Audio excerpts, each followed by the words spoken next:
তোমাদের কাছে একটা নতুন ভিডিও। আর এই ভিডিওতে কোন টপিকটা নিয়ে আলোচনা করব তোমরা হয়তো ক্যাপশন আর থাম্বনেল দেখে বুঝেই গেছো।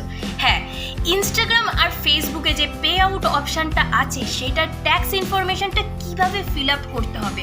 অনেকেই আছে ফিল আপ করেছো কিন্তু সেটা কনফার্ম হচ্ছে না, আর কিভাবেই বা ফিল আপ করলে সেটা কনফার্ম হবে। তো চিন্তার আর কোনো কারণ নেই, আমি তোমাদের কাছে পুরোপুরি ডিটেলসে ভিডিও নিয়ে চলে এসেছি। তো ভিডিওটা কেউ স্কিপ না করে লাস্ট অবধি দেখো, পুরোপুরি আমি ডিটেলসে বলে দিচ্ছি, তোমরা স্টেপ বাই স্টেপ সেটা দেখে নাও।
ভিডিওটা স্কিপ না করে পুরোপুরি দেখেছো তারাই একমাত্র ঠিকঠাক বুঝতে পারবে যে কিভাবে ট্যাক্স ইনফরমেশনটা ফিল আপ করতে হয়। আর ভিডিওটা যদি ভালো লাগে একটু লাইক কমেন্ট শেয়ার করে দিও, আর চ্যানেলে যদি তোমরা নতুন থাকো তাহলে চ্যানেলটাকে একটু সাবস্ক্রাইব করে দিও। Thank you.